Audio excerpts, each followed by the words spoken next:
Student अगर आप इस चैनल से कंसिस्टेंसी बनाकर जुड़े होंगे, सारी वीडियोस को देखते होंगे कंसिस्टेंसी बनाकर, तो आप सभी को पता होगा कि अभी रिसेंट में मैंने एक वीडियो अपलोड की थी जिसमें मैंने आपको क्लास 12th मैथ के इंपॉर्टेंट चैप्टर बताए थे।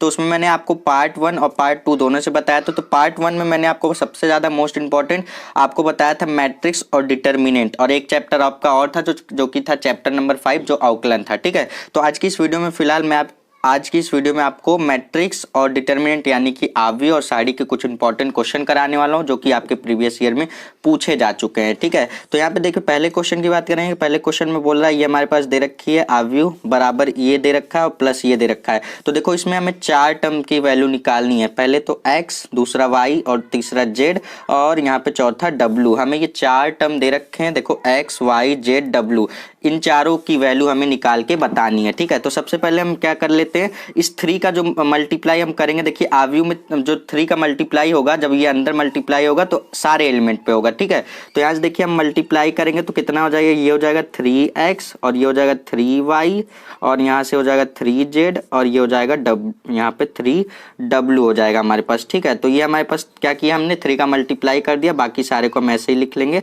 x 6 -1 2w और प्लस है बीच में 4x + y z w और यहाँ पे 3। ठीक, देखो हम कैसे निकालेंगे x और y और z और w 4 टर्म की वैल्यू। सबसे पहले हम x की वैल्यू निकालेंगे, तो इससे रिलेट कीजिए, इसको उठाइए, इसको उठाइए, इसको उठाइए, यानी कि तीनों मैट्रिक्स में एक एक पोजीशन पे जो है उसको उठाइए। इस वाले मैट्रिक्स में इस वाले पोजीशन पे है 3x, बीच में बराबर का निशान है, बराबर का। अब इस वाले में इसी पोजीशन में है x लिख दिया।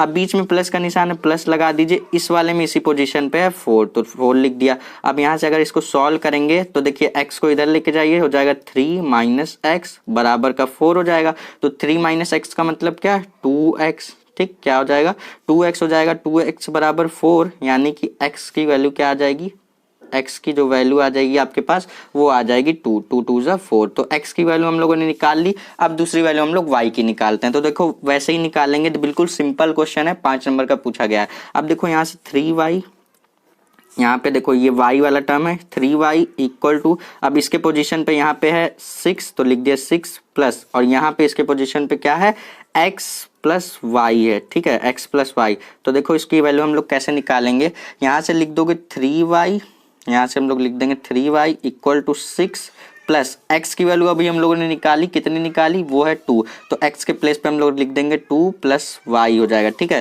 तो यहाँ से देखिए इसको सॉल्व करेंगे तो कैसे आएगा, यहाँ से आप y को इधर लेके जाइए तो ये हो जाएगा 3y - का y = ये कितना है, 6 + 2 कितना हो जाएगा हमारे पास, 8 हो जाएगा। तो इसको जब हम लोग सॉल्व करेंगे स्टूडेंट तो ये हो जाएगा 2y = 8, 2 से 8 को कैंसिल आउट कर दीजिए, तो y की वैल्यू आपके पास कितनी आ जाएगी, 4 आ जाएगी। ठीक, इसी तरीके से सारी वैल्यू को हमें निकालना है। देखिए आव्यूह बहुत ज़्यादा इजी चैप्टर होता है। अब तरीके से हम लोग 3w की वैल्यू निकालेंगे, तो यहाँ से लिखेंगे 3w = एक एक पोजीशन को देखिए, और यहाँ पे है आपके पास 2w और यहाँ बीच में है प्लस, और इस पोजीशन पे आपके पास 3, ये हो गया।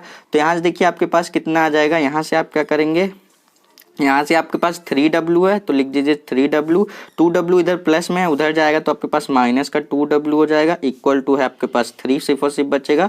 तो यहाँ से अगर आप सॉल्व करेंगे तो आपके पास 3w - 2w कितना आ जाएगा आपके पास, w, यानी कि w = आपके पास 3 आ जाएगा। तो हम लोगों ने 3 टर्म की वैल्यू निकाल ली, एक और बचता है जो कि हमारा z है। तो z की वैल्यू निकालेंगे तो यहाँ पे 3z = 3z, यहाँ पे अब इस पे पोजीशन पे देखिए -1, तो लिख दिया -1, बीच में प्लस है तो बीच में प्लस, और यहाँ पे आपके पास z + w, तो z + w। देखिए एक दूसरे के देखिए जैसे जो पोजीशन है उसी पोजीशन पे हम लोग क्या करते जाएंगे, जोड़ते जाएंगे। अब यहाँ से देखिए, अब आपको क्या करना है, यहाँ से लिखेंगे 3z, यहाँ से लिख दीजिए 3z, ये वाला z इधर जाएगा तो माइनस का z = यहाँ पे लिखिए -1 प्लस का w है, w की वैल्यू हम लोगों ने निकाली प्लस का 3, तो यहाँ से प्लस का 3 लिख देंगे w के प्लेस पे। तो यहाँ से 3z - z का मतलब क्या, 2z। ठीक, इक्वल टू -1 + 3 यानी कि इसका मतलब क्या हो जाएगा 2 हो जाएगा। तो 2 से 2 कैंसिल होगा तो z की वैल्यू आपके पास 1 आ जाएगी। तो हम लोगों ने चारों टर्म की वैल्यू निकाल ली, हम लोगों ने x की भी निकाल ली, y की भी निकाल ली और z की भी निकाल ली और w की भी, ये चारों टर्म निकाल लिया। हमारा इस क्वेश्चन का ये फाइनल आंसर आ जाएगा। सो स्टूडेंट आई होप कि क्वेश्चन अच्छी तरीके से समझ में आया होगा आपको। अब चलते हैं अपने नेक्स्ट क्वेश्चन की तरफ। स्टूडेंट ये देखिए छोटा सा क्वेश्चन है, इस क्वेश्चन में आपको थोड़ी सी बहकाने की कोशिश की गई है, इसलिए मैंने इंक्लूड करके आपको बताना सही समझा। ठीक है, देखिए इस क्वेश्चन में बोल रहा है x तथा y का मान ज्ञात कीजिए। इसमें हमें दोनों निकालने को बोल रहा है, जबकि यहाँ पे हमें दे रखा है y बराबर इतना और 2xy बराबर इतना हमें अवयव दे रखा है। ठीक है, इस क्वेश्चन को करने के लिए सबसे पहले हमें लिखना होगा 2x + y इक्वल टू हमें दे रखा है 1 0 -3 और 2 ये दे रखा है। अब देखो यहाँ से लिखेंगे 2x प्लस इस वाली अवयव, देखो y के प्लेस पे हमें y की वैल्यू रख देनी है। y की वैल्यू दे रखी है 3 2 1 4 इक्वल टू यहाँ से देखो 1 0 -3 2 ये हमारे पास दे रखा है। तो यहाँ से हम लोग लिखेंगे 2x इक्वल टू इस वाली अवयव यहाँ पे प्लस में, इधर लेके जाइए माइनस में हो जाएगी। यहाँ से लिखेंगे 1 0 -3 2 ये पहली वाली अवयव। अब ये वाली इधर जाएगी तो ये माइनस का 3 2 1 4 ये हो जाएगी।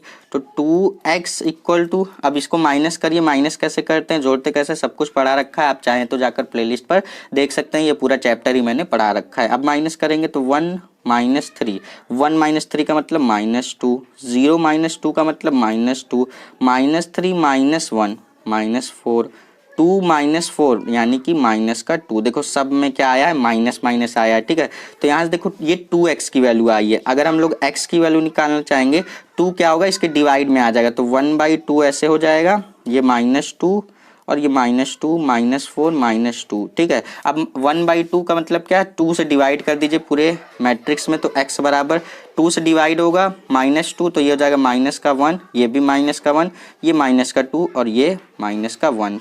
तो ये आपके पास ये आपकी x की वैल्यू आ गई। अब स्टूडेंट y की वैल्यू की बात करेंगे जो कि आपको क्वेश्चन में दे रखा है y बराबर 2 माफ कीजिएगा 3 2 1 4 ये आपको क्वेश्चन में ही दे रखा है। तो कंफ्यूज होने की जरूरत नहीं है, आपकी x और y दोनों की वैल्यू निकल गई। इस तरीके से क्वेश्चन पूछा गया था इसलिए मैंने बता दिया। अब चलते हैं अपने नेक्स्ट क्वेश्चन की तरफ। तो स्टूडेंट अब देखिए हम लोग यहाँ पे आपकी जो आपका साड़ी वाला चैप्टर है डिटर्मिनेंट, उसके कुछ इंपॉर्टेंट क्वेश्चन देख लेते हैं। इस टाइप के क्वेश्चन पूछे जाते हैं। देखिए इसमें बोल रहा है ये हमारे पास सिद्ध करने को बोल रहा है, ये हमें साड़ी दे रखी है बराबर हमें 0 प्रूफ करके दिखाना है। ठीक है, तो साड़ी को हम किससे दिखाते हैं डेल से दिखाते हैं, तो डेल बराबर हम यहीं पे मान लेते हैं कि ये हमें दे रखा है। ठीक, तो इस देखो इसमें हम क्या करेंगे, हमें क्या करना पड़ेगा 0 बनाना है। तो 0 बनाने के लिए देखो हम क्या करेंगे, हम देखो ये है C1 ये है C2 ये है C3 यानी कि कॉलम 1 कॉलम 2 कॉलम 3। तो हम क्या करेंगे C1 के प्लेस पे हम कर देंगे C1 + C2। ठीक है, ये दोनों को जोड़ देंगे तो देखो डेल बराबर कितना आ जाएगा, C1 के प्लेस पे कर दो, ये है C1 इससे जोड़ दो C2 तो ये है C1 है x, इसमें जोड़ेंगे C2, C2 की वैल्यू है a x + a। उसी तरीके से y + b, उसी तरीके से z + c, C1 + C2 किसके प्लेस पे कर दिया C1 के प्लेस पे। बाकी सबको ऐसे ही लिख दीजिए a b c और x + a y + b z + c।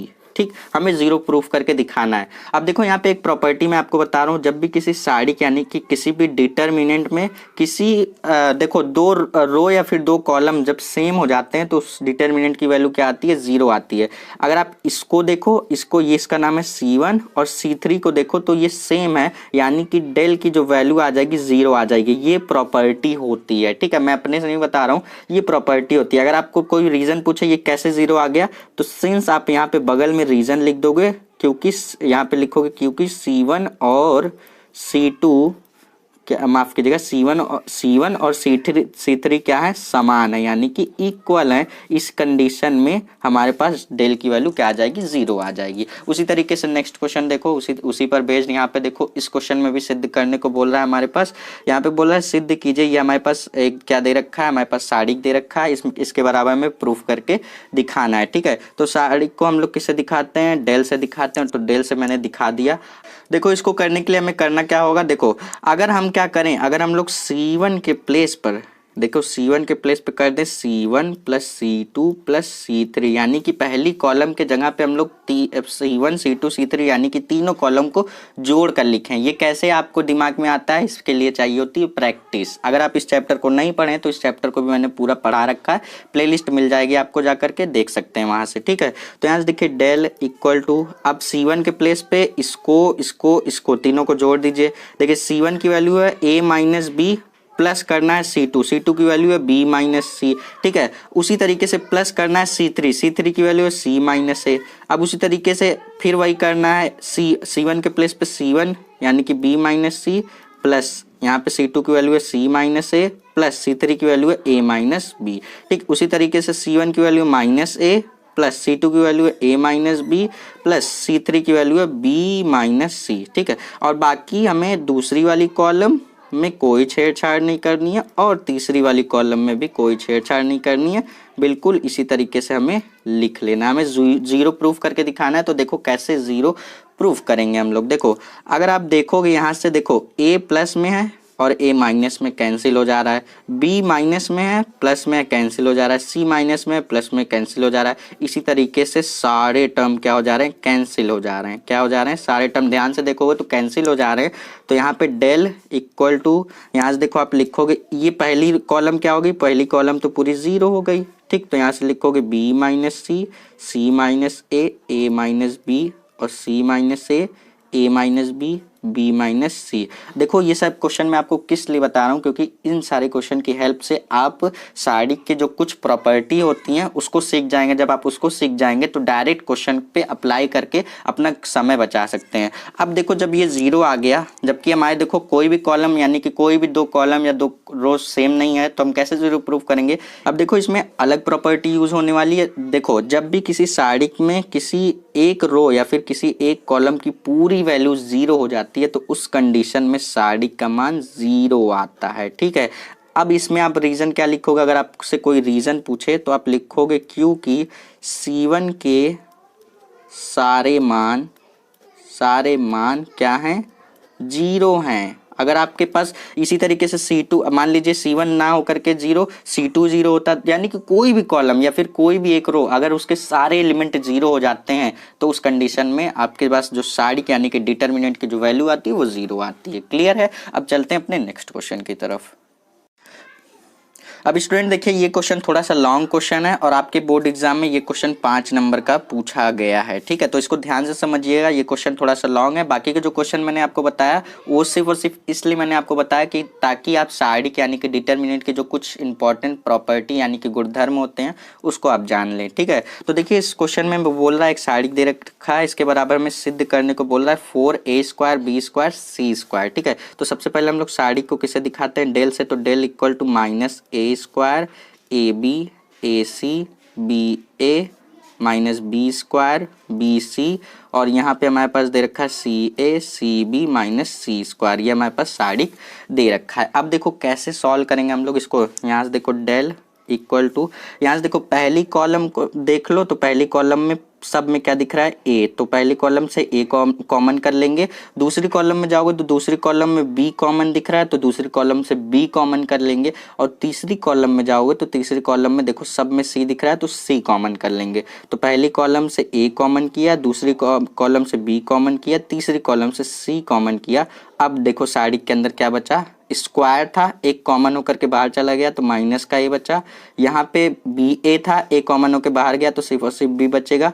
CA था, ए कॉमन होकर बाहर गया तो सिर्फ और सिर्फ C बचेगा। ये पहले कॉलम की बात हो गई। अब उसी तरीके से अब इसमें से दूसरे वाले कॉलम में से B कॉमन हो गया तो AB था, B कॉमन होकर बाहर गया तो सिर्फ और सिर्फ A बचेगा। B² माइनस B² है, B एक कॉमन होकर बाहर गया तो माइनस का B बचेगा। CB है तो B बाहर गया तो सिर्फ और सिर्फ C बचेगा। अब AC है तो C बाहर गया तो सिर्फ और सिर्फ A, BC है तो C बाहर गया तो सिर्फ और सिर्फ B, माइनस C² है तो माइनस का सिर्फ और सिर्फ C बच जाएगा, ठीक है। अब अगर आप ध्यान से देखोगे तो ये है row number 1, row number 2, row number 3, यानी कि R1 R2 R3। तो यहाँ पे देखोगे R1 में सब में A कॉमन दिख रहा है, R2 में सब में B कॉमन दिख रहा है, R3 में सब में C कॉमन दिख रहा है। तो यहाँ से लिखेंगे डेल इक्वल टू, यहाँ से लिख दोगे R1 से जब A कॉमन होके बाहर आएगा तो A से मल्टीप्लाई होकर के A मल्टीप्लाई ए मल्टीप्लाई ए क्या होता है, ए स्क्वायर ही तो होता है। तो उसी तरीके से पहली वाली रो से जब कॉमन होकर के बाहर आएगा तो ए से मल्टीप्लाई होगा तो ए स्क्वायर हो जाएगा, बी कॉमन होकर के बाहर आएगा तो बी से मल्टीप्लाई होकर के बी स्क्वायर हो जाएगा, सी कॉमन होकर के बाहर आएगा तो सी से मल्टीप्लाई होकर के सी स्क्वायर हो जाएगा। अब देखो साइड के अंदर सिर्फ और सिर्फ बचेगा 1 1 1। इसी तरीके से माइनस है तो -1 1 1 1, माइनस है -1 1 और 1 1 -1, क्योंकि सारे एलिमेंट क्या हो गए कॉमन होके बाहर ही आ गए तो सिर्फ और सिर्फ क्या बचा 1 बचा। अब देखो हम साइडिक का प्रसरण यानी कि किसी भी डिटर्मिनेंट को एक्सपेंड कैसे करते हैं, तब करते हैं जब तक कि हमारे पास किसी रो या फिर किसी कॉलम में 2 0 ना बन जाए, ठीक है। तो या तो हमें किसी कॉलम में 2 0 बनाना पड़ेगा या तो फिर किसी रो में 2 0 बनाना पड़ेगा, तब हम आसानी तरीके से इसका क्या कर सकते हैं, प्रसरण कर सकते हैं। तो देखो अगर हमें 0 बनाना है तो हम यहाँ 0 अगर बनाना चाहेंगे तो हम ऑपरेशन लगाएंगे C1 is replace by C1 plus C2। कैसे, देखो अगर हमें यहाँ 0 बनाना है तो ये है C1, ये है C2, ये है C1 की वैल्यू -1 प्लस कर दो C2, -1 + 1 क्या हो गया, इधर तो 0 बन गया। अब उसी तरीके से अगर हमें एक और 0 बनाना, मान लो यहाँ हमें 0 बनाना है तो क्या करेंगे हम लोग, C2 है ये, तो C2 इज रिप्लेस बाई इसको माइनस कर दीजिए यानी कि C2 - C3 कर दीजिए। बिल्कुल सिंपल है, इसी तरीके से करते हैं। तो यहाँ से लिखेंगे del equal to A square B square C square. अब देखो हमें क्या करना है, इस साइडिक में 2 0 बनाना है तो यहाँ पे देखो C1 के प्लेस पे करना है C1 + C2 यानी कि इसको और इसको जोड़ना है तो -1 + 1 क्या हो जाएगा 0। उसी तरीके से C1 के प्लेस पे फिर इसको और इसको जोड़ना है तो यहाँ पे -1 + 1 ये भी 0 हो जाएगा।